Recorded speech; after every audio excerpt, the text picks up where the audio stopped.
time of 20 minutes is I'll be touching on the history of the sustainable mobility in Calcutta, the then Calcutta, which started with the trams.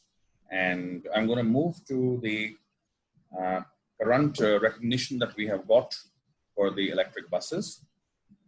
And I think Calcutta, Kolkata, for a small disclaimer, maybe I'll give you two disclaimers here. Firstly, I'll be using Calcutta very often. And please don't mind this because I'll be talking about the heritage part first. And the views here would be my personal views and not linked with the government or the organization that I'm representing. It is really a misnomer to feel that the electric buses have brought sustainable transportation to Calcutta, because the trams which have been running from the late 18th century, not even the 19th century, started the first mode of sustainable transport in the then city of Calcutta, the capital of the imperial crown. I will divide my discourse into two parts. Firstly, I shall be giving you a few insights and some interesting snippets, which I'm sure GM Kapoor Saab will also be knowing because of his interest. And later on, we'll be moving on to the current realities of the EV. So little research has been done on why the tracks were started. And I must give you an interesting fact here that the Havra railway station, now if we have to understand trams, we got to understand the geography of Calcutta and the history of why things happened. And here the Havra railway station played a major role. So George Turnbull was the chief engineer of the railways. And back in 1851, he planned, let's have a station at Havra across the river Hooghly so that the transportation to other parts of the country can be made. And in 1854, on the 15th of August, the public service was opened from Havra to Hooghly. That is the first milestone that from 1851 to 54, from planning to starting, the Havra station became operational. On the other side of the river, that is Sialda, the area was Sialda, which is, Sial means a jackal, so it was frequented by jackals in that time, and Sialda area was made into the Sialda railway station about 8 years later in 1862 and formally opened for public in 1869. So in 62, the tracks became operational. I'm talking about 1800s, and the tracks became operational, and then later on in 1869, the railway station came in. So these 15 years, we could see that now the railway station was built across Hooghly and on this side of Hooghly, which would get a lot of material from the hinterland, and it was ready to be exported in various parts of the country from the Havra station. And railways, my dear friends, was at the peak at that time, because for carrying the goods and for various economic activities, the railways was very strong at that time. I think very few people know that the tram in the beginning, the first route which started, which was from Sialda to Armenian Ghat, was not planned for passengers. It wasn't simply planned for Nayantara or Angana or GM or Priyanka or anybody in the audience. The route that was started from Sialda to Armenian Ghat was planned to transport goods. So the idea was all the goods that come from the hinterland would be loaded into these tram cars, from where it would go to the Armenian Ghat, from where via boats it can be carried off to Havra. And an interesting fact here was that there was no very strong major bridge that connected Havra and Sialda. The bridging was not done. So they could not have carried really heavy loads. So the tram did not come to give comfort to all of us. It was a necessity of moving carriage. And the story is very interesting. So what happened was this idea came to them in 1873. And they made the wooden tracks from Sialda to Armenian Ghat, spent about 1.5 lakh rupees at that time. And they got these horses from Australia to take the trams, because there was no electricity in the trams at that moment. So they planned the horse trams first. And these poor Australian horses were got to Calcutta, and you know, they planned the whole show. And on February 18th of 1873, People got together. There were 3 bogies. One was first class, 2 were the normal class, and there were 6 horses. And they thought, let's start the route now. And one funny thing happened. The horses, they did not move. It was humid for them. It was hot for them. So they did not budge and the tram was not moving. So everybody started shouting and, you know, everybody started screaming, and with the noise and the voice and the disturbance, the horses started running. And that's how the first tram moved in India. And that stretch of about 3 some kilometers from Sialda to Armenian Ghat was the first tram movement. After that, it carried on for 10 months, but the problem was the horses became sick. The horses could not survive in India because they were Australian horses. At the same time, I must tell you, the same guy, George Turnbull, who had designed the Havra station initially, not the later one by Ricardo, but the original Havra station in 1854, George Turnbull had planned a bridge. Now, bridging of Havra the Hooghly was being done. So in 1874 only, the bridging was completed. And that was the pontoon bridge, which came before the iconic Havra bridge we see right now. So they also thought that the bridge is coming over Hooghly, so why should we carry on with the tram now? Because tram was not meant for carrying passengers. So in the November of 1873, they discontinued the tram because the very next year, the pontoon bridge was completed. Now, these guys were aware of what is going to happen because they were part of the governance. And next year, the pontoon bridge started. So the products were carried in bullock carts from Sialda to Havra via the pontoon bridge, which was formed. So I had to tell you about the Havra station and Sialda station and the bridge because I wanted to tell you that the first tram that started in 1873 was not for people, but for moving goods. In the meanwhile, what happened was that Calcutta was becoming more and more important for the crown, and as a city, it was expanding. So in 1879, the then government, or you can say the then authority, decided that let's start the trams again. The tracks were already laid, you know, in 1873 for the passenger movement. And that is when in 1879, an agreement was done.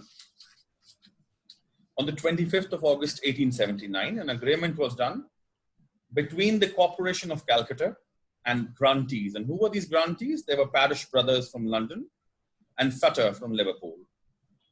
And this agreement that was done between them on 2nd October 1879 turned out to be the Calcutta Tramways Act of 1880.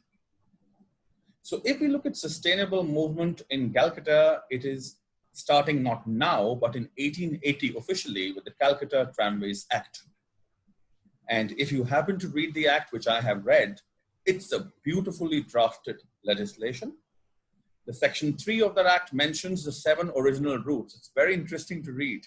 The spelling of Dharamtala is Dhuromtall. So whatever British pronunciation they had of the places, they've mentioned the 7 routes in that act. They have mentioned the fares as well, like who will fix the fares, how will you fix the fares for the goods. They also made a responsibility of 18 inches around the tracks. So that act says that once you have the tram tracks, 18 inches on either side of the track, the responsibility will be of the Calcutta Tramways Corporation, the company. And this CTC was formed in 1880 on December 22nd in London. So the organization that runs trams henceforth was formed back in London via this act. And this act gave a lot of rights to these grantees. And in the meanwhile, what happened was that they started experimenting with steam. And in 1882, they also tried the steam, but it was not very successful. So they discontinued with that. And once the act came into being in 1880, in the November to January period of 1881, Sialda to Dalhousie was the first track opened properly for passengers. And this was the same route that they had laid in 1873. The tracks were not made afresh. Those were the same wooden tracks they used. And later on, they started expanding the tracks. In 1900, electrification of the tram network started. And the first electric tram started on 27th of March, 1902. So if you ask me when was the first e-tram started, or the tram that we see today in Calcutta, it started on 27th of March in 1902, because before that it was all horse-drawn or steam-drawn. And the first track that covered the electric tram was Hitherport to Esplanade. And for electric tram, they had to convert the tracks into steel because they had to, run it on electricity. So that was done. The wooden tracks were taken care of. They were removed. They replaced it with steel. And then it's been a long story. They've only increased and they've done various things. So this was broadly the shaky start of the tram, how it started for the goods and how it was started again with electricity properly in 1902. An interesting fact here I would like to add again was that in the meanwhile, later after First World War and Second World War time, the Howrah Bridge that we see today was being built. And it has a linked history with the tram, that's why I'm telling you this. So because of the Second World War, the steel which was used by British companies for the bridge was diverted for war efforts. And that's how Tata Steel came into being. And Tata Steel provided the steel at the right price, right quality and time. And the bridge was built up in 1943. It was commissioned in 43. But they did not have a formal inauguration because they were scared the Japanese planes might bomb the bridge. It's very interesting. You're making such an iconic bridge. In fact, my dear friends, it was the third longest cantilever bridge at that time. Even today, it is in the top 10. I think it's the 6th or the 7th right now. So an iconic structure was being made, but because of World War, they did not inaugurate it. So for the inauguration, they sent a solitary tram on the Howrah Bridge because they laid the tracks then. And the solitary tram was the first, now I don't know the veracity of this fact, but they say that the solitary tram was the first vehicle which crossed the bridge. And this was the journey of our trams till the time we, nationalized it. And in 51, the government took over the management. An agreement was done between the government and the Calcutta Tramways Company. And a timeline was fixed that after a certain number of years, the government would take over the management. And then later on in 67, it was management takeover. Later on, nationalization took place. And recently in 2016, the Calcutta Tramways Corporation of 78 has now been merged in a singular entity called the West Bengal Transport Corporation. And this corporation now runs the tramways. It also runs the buses. And it also runs the surface part, which is the blue economy. And I would not like to elaborate much on the trams other than the history, but I would love to say that, a lot of people claim that, it is causing traffic problems, it is slow. And these are all misnomers because in the city, the tram speed is somewhat like 11 to 14 kilometers per hour. And a bus speed would be somewhat around 15 to 20 kilometers per hour in the crowded parts. So that is not the cause. But yes, in certain areas, it has caused issues because private vehicles have increased. In fact, if you ask me logically, why is there a problem? Because the road ratio is pretty less. See, the city is huge. The population is huge. And with economic development, people are moving towards private vehicles. And 90% of the road space approximately is being covered by the private vehicles, which cater to less than 10% of the population. So it is this competition for the road space that at times, creates an issue where some people see that trams are not a strong option enough. But let me tell you that they provide the cheapest, most comfortable, eco-friendly, durable, least accident-prone way to move around in the city. And they have been serving the city for almost 140 years.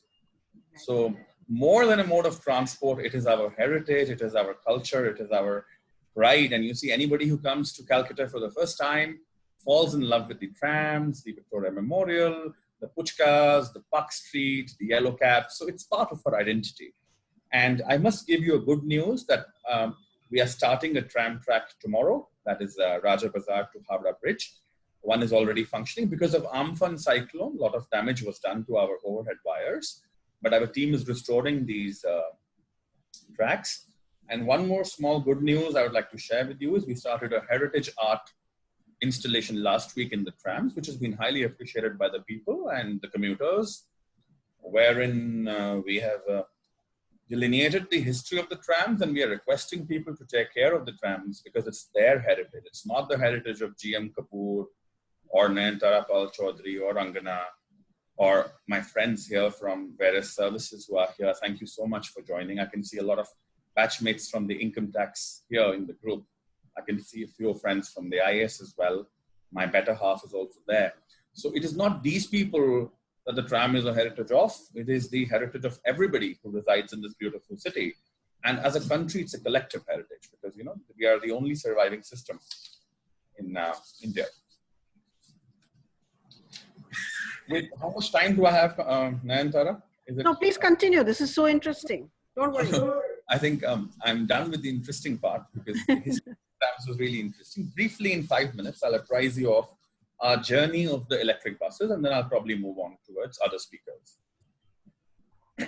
Now, vehicular pollution has been a major challenge for us in the last few years because of the immense growth of individual private vehicles. And it was a few years earlier that we started to think of the electric buses, and we have been running these buses in various routes like Havra Shapurji, in Havra Kamalgazi, Toliganj to Jan Kalyan, etc., Joka to Newtown, and a few in Diga.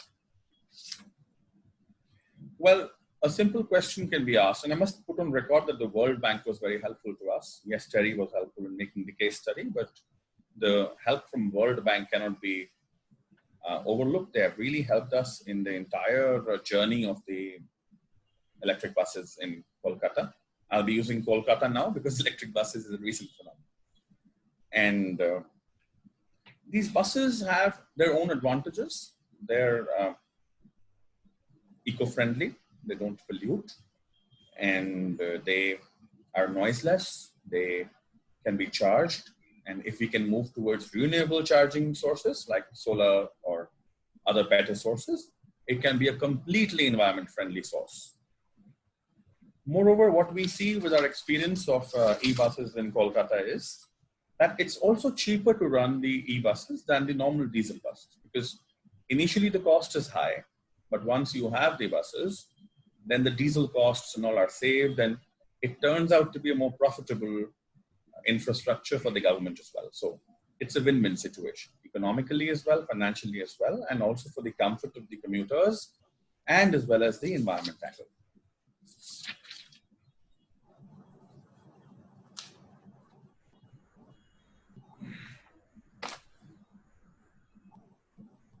Now, if you look at why were we chosen out of the 4 cities in the world to be included in the IEA's report, the answer is that we at Kolkata were able to run these buses at a relatively low cost and also had an integrated charging system wherein we had our own charging system, which also had a little bit of overlap with our electricity supply systems that we used to run for the trams.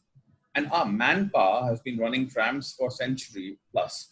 So we had very good pool of electrical engineers and people who handled electric charging, electricity, not indirectly like what EV would be using, but they are attuned to dealing with electric corporations and also using electricity. So that really helped us. We had expertise of these people, which has contributed to the efficiency of the e-buses. We have been able to have a very good integration with the different stakeholders in charging and other departments like environment, power, etc., SETCL and CESC. So all this has been really helpful. We have at the moment,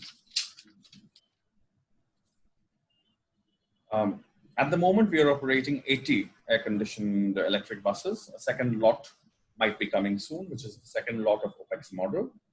And here we have charging facilities at 9 depots: Nona Pukur, Thakur Pukur, Lake, Kasba, Gadiahat, Salt Lake, Newtown, Belgoria, and Havra, and 10 termini: Havra Station, Raja Bazaar, Toliganj, Godia, Karunamui, Newtown, Bus Stand, Airport, Nabano, and Satragachi.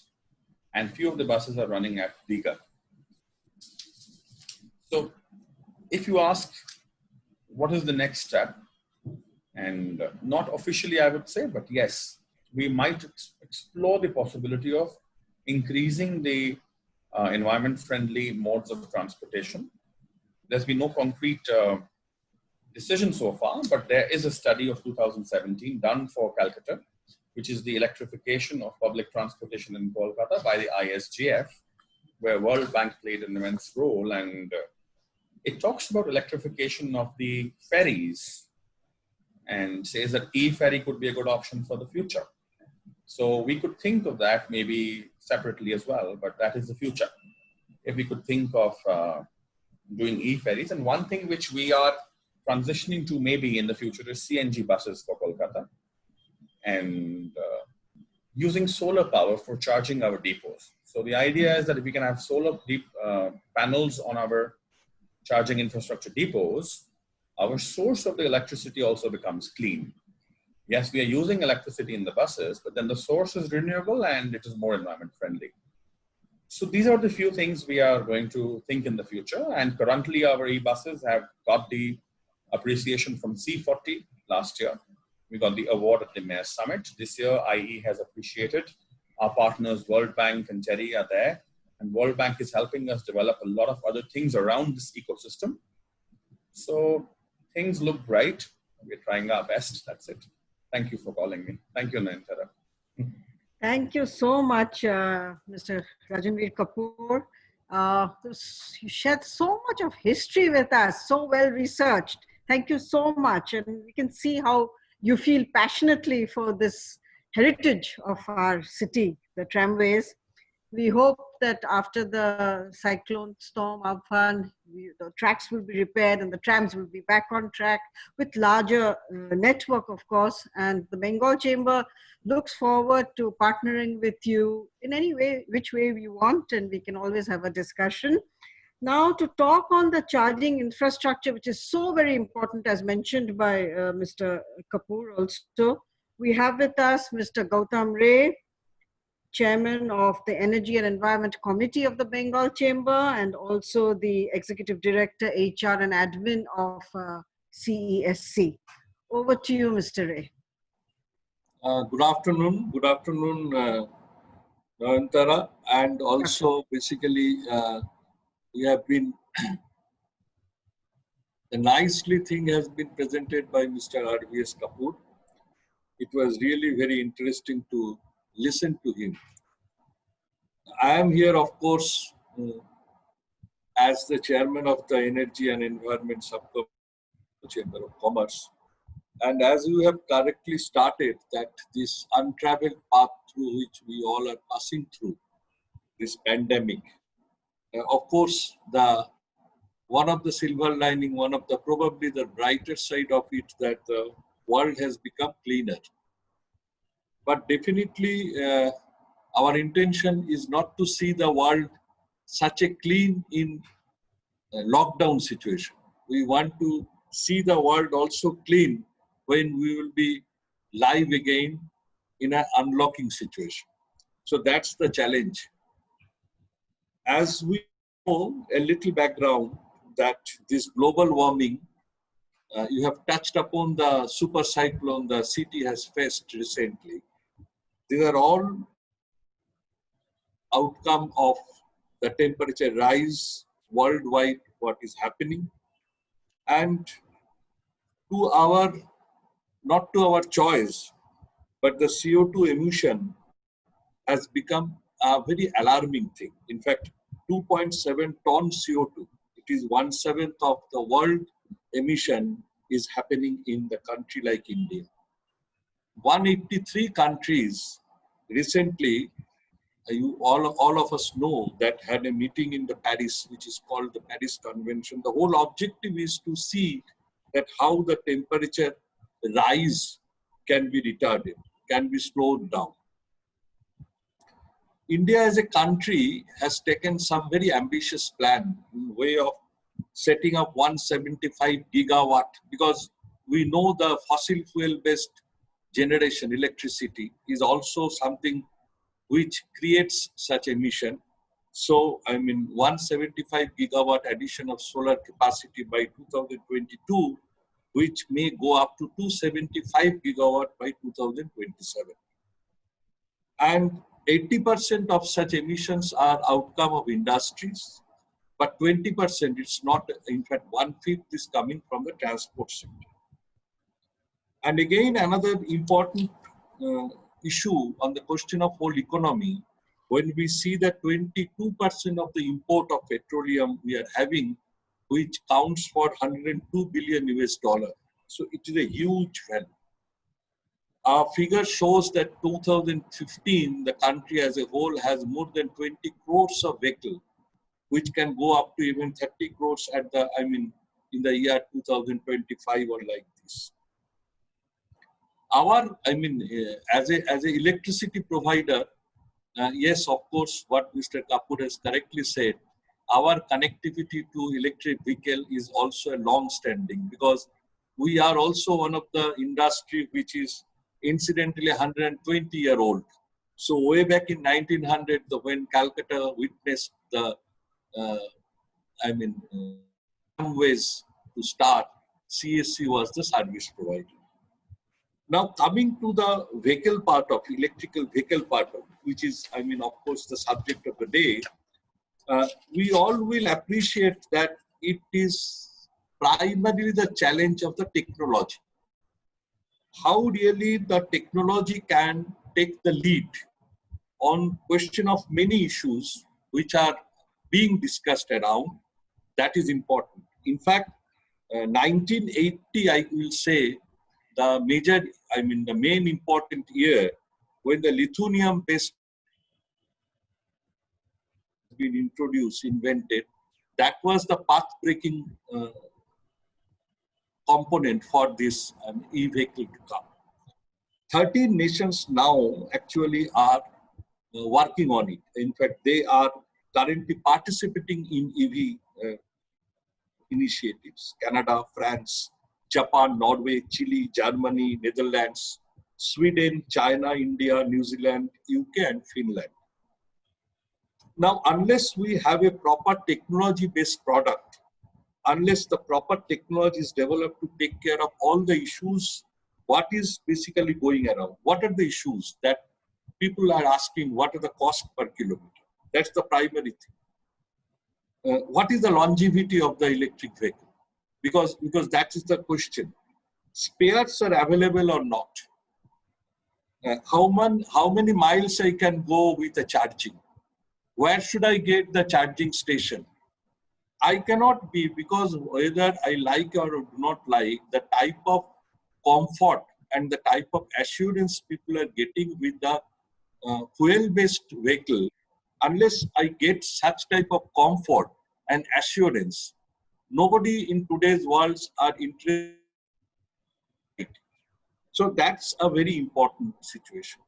So as a country, India should also think of whether this, lithium ion-based battery manufacturing capability, whether we can develop. Because recently you will appreciate the country has taken a step towards self-reliance, in a sense that we are also trying to make manufacturing hubs in a situation where the world is facing this crisis. Of course, sourcing of lithium is a challenge. And in spite of all effort, maybe UK, for example, till today it is hovering between 1 to 2%, that EV population.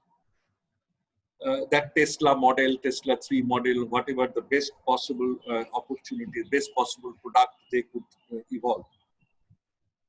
Now, there are slow charging issues, there are fast charging issues. Now, slow charging, too much of time taking. Even the fast charging, if we consider around an hour or so, the charging time would be, where is the space in the city like Calcutta to have so much of charging stations where car will be queued, lined up and waiting for an hour or so? We have set up 3 charging stations with assistance of KMC. In fact, we have seen that hundreds of, in fact, transport department is the showing us the path, how really number of hundreds of such buses are flying in the city. But there can be some models we can think of, third-party charging type of thing, that I will come to a station, maybe robot-based fixing up facility will be there. I will just fix up the battery for a minute or so, 5 minutes or so, and then go back. And ultimately, the charging, the battery is a responsible model. Another model, you will appreciate that the demand of a city, electricity demand of a city is not uniform. When you speak about, say, city's demand is 2000 megawatt, that doesn't mean that all 24 hours, all 365 days, the city is having 2000 megawatt demand. You will not be surprised to know that it varies from even 600, 700 megawatt to 2500 megawatt. It's such a type of diversity we are continuously operating in. It's a seasonal diversity. It is a day versus night, lean versus peak. So many things are there. Now, naturally, one has to plan for a capacity which has to really serve the peak. And you think about it's not a poor man's business. We know all that to add 1 megawatt capacity, it takes around 10 to 12 crores of rupees. So think about the capacity underutilized when we see the demand is very low.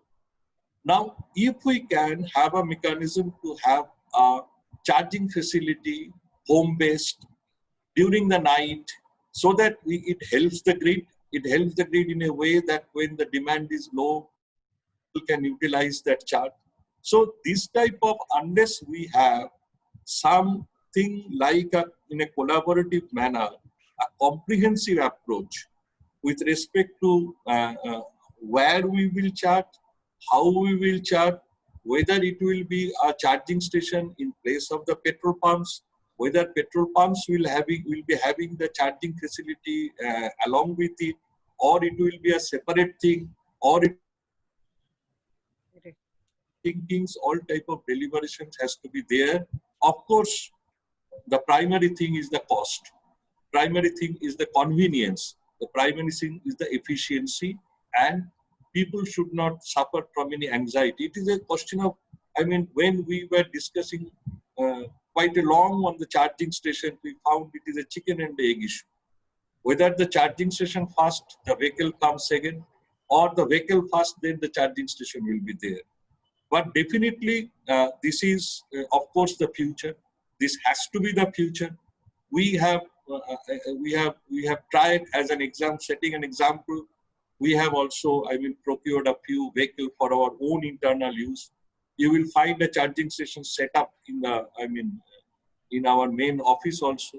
But it is a question whether how many vehicles will be there, how many such facilities will be there.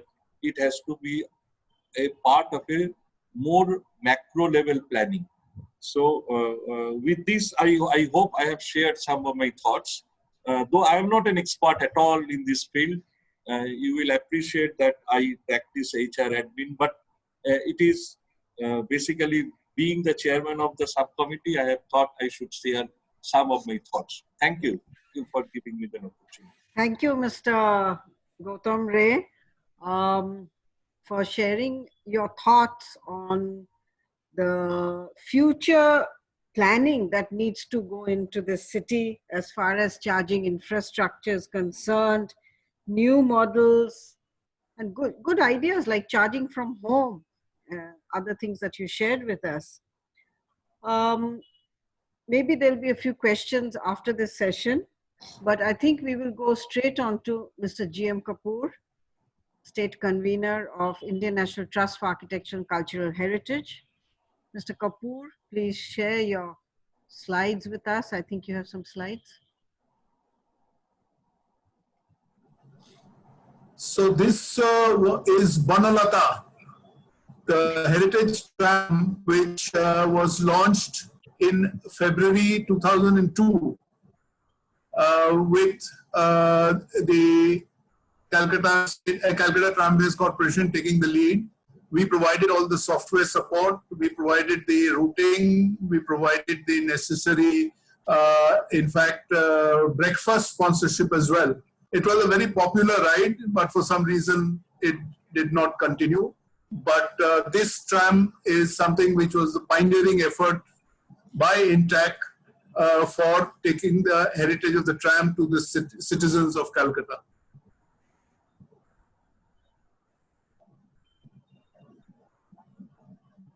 This was the route which we had followed, and it was basically from Esplanade going via Dalhousie Square, BBD Park that is, down Chitpur Road, right up to Grey Street, turning in towards Shambhadar 5-bar crossing into Belgachia tram depot, where it took a turn and then came down back towards Cornwallis Street, College Street, Dharamtalla, and back to the Esplanade tram depot. The whole idea was to provide a very comfortable and unique experience in seeing the rather congested areas of the North Calcutta heritage, built heritage, using this tram. We had, in fact, a guide who was speaking on the public address system as we trundled along the way. And this was the route, a brochure which we distributed, which had a lot of details of the heritage, built heritage along the way. This is, of course, a photograph of the tram in movement. I think it's a very good capture by one of our members, Sumit Basu. And just to show what it is.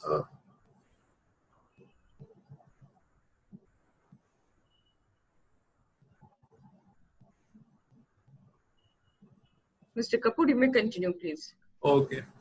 And I would like to thank, of course, Mr. RVS Kapoor, because of the very detailed and interesting research which he has done.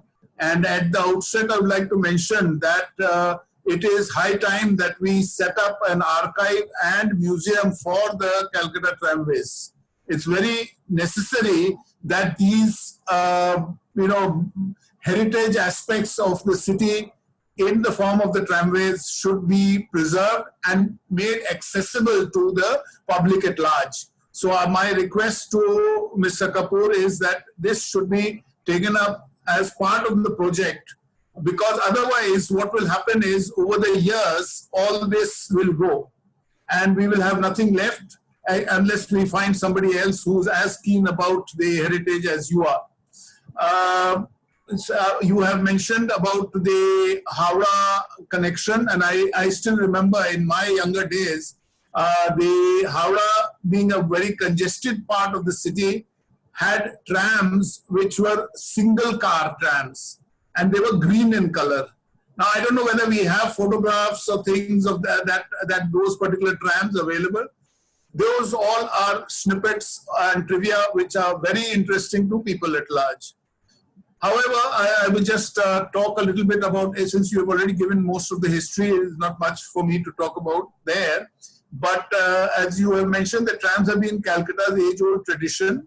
And the first tram rolled out on the tracks way back in 1873. Then the horse system operated in January 1881. And there was a premature experiment in 73. And steam tramways in 1882. In 1921, there were 56 kilometers of track and 512 cars in service. So I think that that is a very important pointer where we were and where we are. So at least the number of cars in service should come back to that level. And the trams have come a long way and the wheels still continue to trundle along. Having nurtured the rich heritage of the city, Kolkata Tramways has itself turned into a unique heritage of its own. The clanging of the bell is a sound which Calcuttans identify with. So the connect with the tram in the city is really strong. And of course, Calcutta is the only city where trams still ply. It's a comfortable way of traveling. It is a leisurely way of seeing certain historic parts of the city, particularly Kolkata, that is BBD Park, Sutanuti, North Calcutta, and Govindapur, the Maidan, South Calcutta, the three earliest villages which made up the then urban settlement of Calcutta. In fact, not only of interest to domestic and foreign tourists, it is of great interest to residents of the city who have never taken a tram ride. And mind you, there are a very large number of them, as well as residents of South Calcutta who have never seen North Calcutta, also a very large number. So even from the tourism point of view, there is tremendous potential for running trams on a regular basis. And as you mentioned, that though trams, people have the perception trams are slow, they cause congestion. I have seen trams in narrow streets in Amsterdam, where they are plying at relatively good speed. It's just a question of upgrading the technology of the trams also a little bit, so that we can probably make them more, I would say, speedy or whatever, but they should be able to negotiate the narrow streets also. And as I mentioned, the heritage of the tramways needs to be preserved and promoted. And a tram museum and archive would be of great interest. And we at INTAC would be delighted to assist the WBTC in this project. It should be noted that electric vehicles are not something very new. In fact, electric vehicles in the early part of the 1900s in New York formed 38% of the total vehicular population. There was a bus service in New York which was run on electric buses. And in fact, we had a seminar some time back on the history of mobility. And we were shown photographs of a row of buses being charged in the early 1900s. While today we talk about Tesla and we talk about Chevy and we talk about Nissan, all of them, the cutting edge of electric vehicular technology. But electric cars were first created in the early to mid 1800s. Porsche, when Dr. Ferdinand Porsche, when he was 23 years old, he built his first car and it was an electric car. That was in 1898. So, and by 1900, as I mentioned, 38% of US automobiles were powered by electricity. 40% were powered by steam and 22% by gasoline. This might sound like some crackpot internet hoax, but if you look at the sources, you can easily say they are credible. Electric cars were appealing to women also, who preferred the quieter rides and the fact that electric cars started very easily. There was no crank to push and pull like gas mobiles of that time had. Additionally, there was no smoke. There were no smelly fumes and there was no gassing up. But everything went for a six when Henry Ford, who incidentally, along with Edison, was in the process of collaborating to build an electric mass transport vehicle. They were collaborating and within the year, in 1914, they said that they will begin manufacture of an electric automobile. But the fact that oil was discovered and the fact that Model T Ford was mass produced at a low cost by Henry Ford, that put paid to electric vehicles. The electric vehicles at that time were much more expensive. They still are more expensive, but as I think you pointed out, that the running costs are much lower. And as I mentioned, that this project fell by the wayside, and ultimately Model T became the industry standard.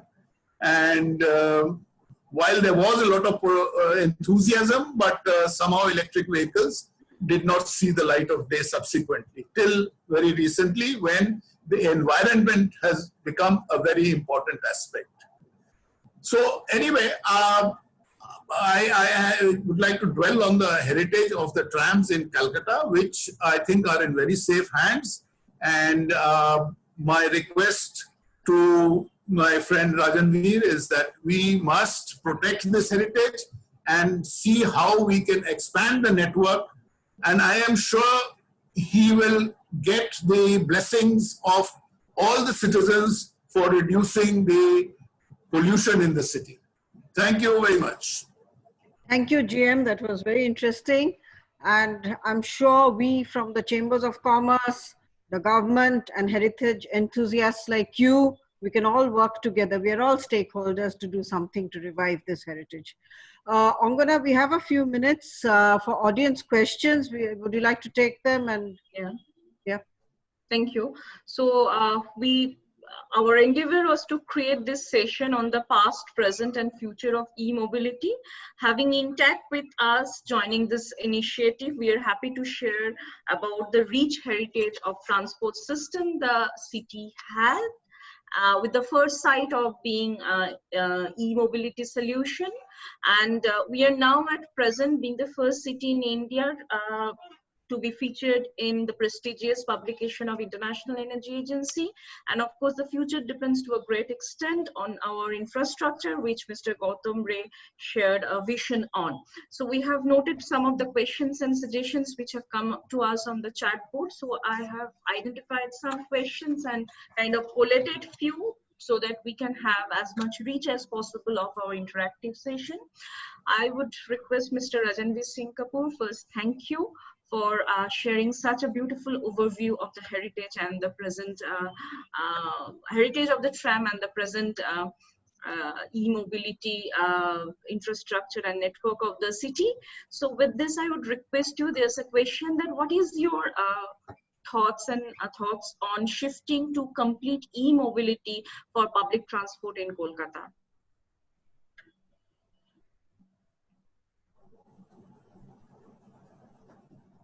Thank you, Angana. Thank you, Nayantara. Thank you, GM Sab and Mr. Ray. As I mentioned towards the end of my discourse, that we have a plan for electrification of the transportation systems. And in fact, right now I was, not because of the session today, but I was reading this report, which if you can see, talks about the implementation of the plan for the electrification of transport in Kolkata. So yes, it will take some time, and it has a roadmap for electrification, as I told you, of the ferries and all. But the processes need time, and they need a lot of consideration before moving. But yes, I think we have a target, and by 2030, I think that is the target that the government and everybody has taken, that we want to convert our fleet into sustainable one. Thank you.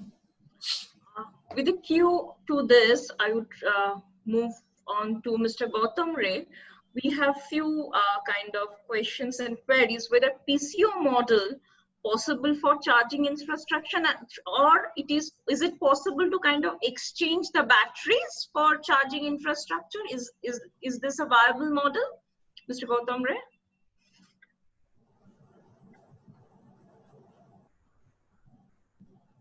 Yes, Angona, I have already mentioned that it is nothing I can say that whether it is viable or non-viable, it is evolving. So, in fact, I told about some third-party type of mechanism where actually ownership of the battery will belong to a third party. The owner of the car will buy only the car and hire the battery from a registered third party.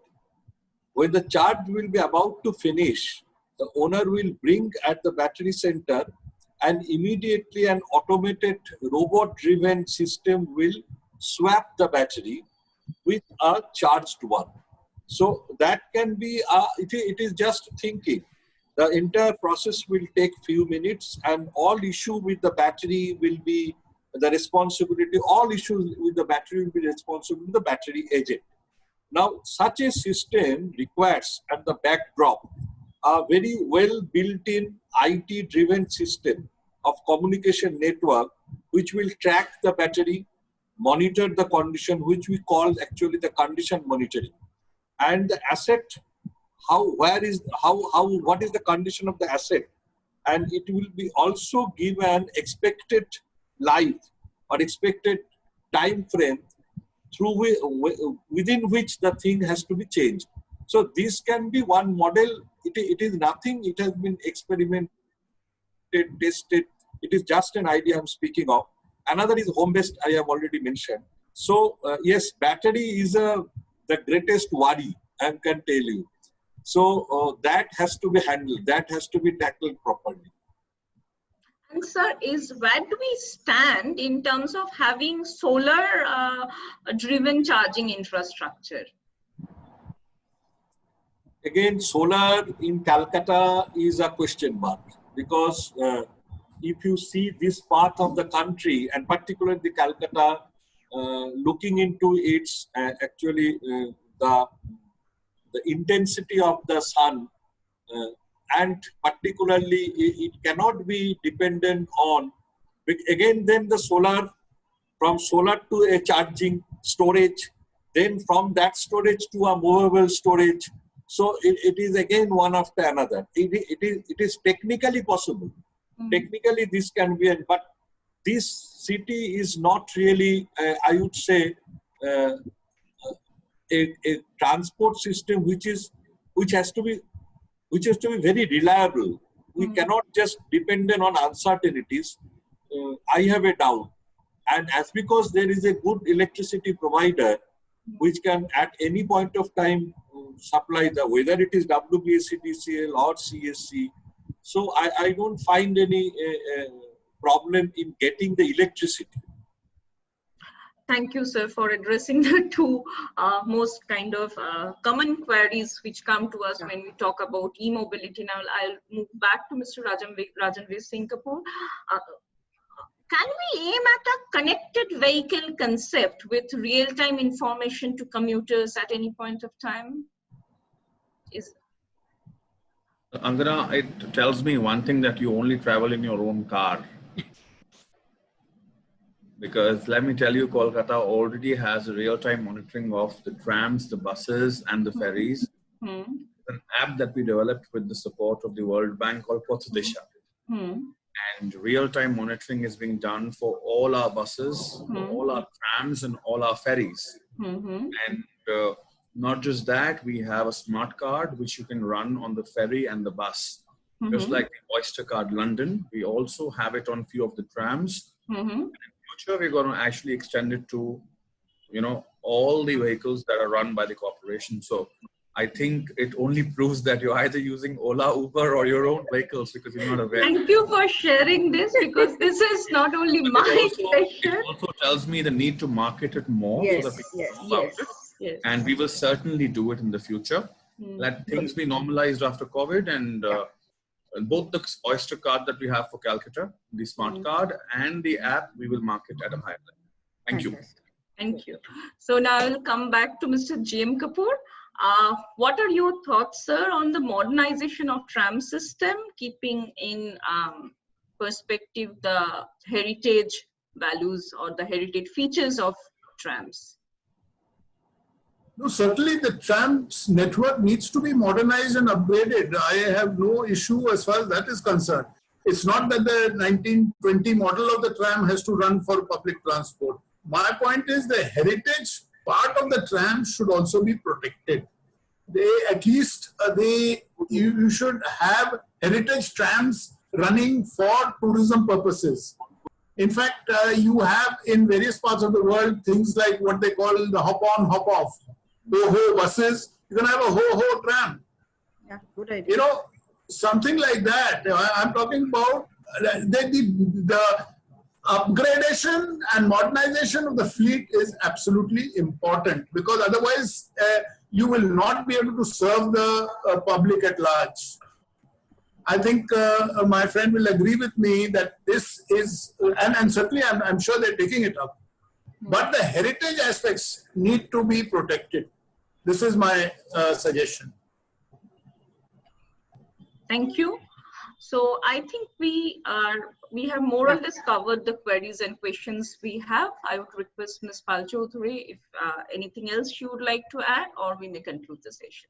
No, I would, on behalf of the Bengal Chamber, and Angana joins me in thanking all the panelists and all the participants today. I think it has been a very, very interesting session. We've covered history. We've discussed what we need to do in the future. And the Chamber is always there to do more of research, more of assisting any one of you. And looking forward to a great tram ride soon. And of course, EVs more in the city of Kolkata. Thank you, friends. Thank you. So see you all for our next session. Thank you for joining. Thank you. Thank you. Thank you very much.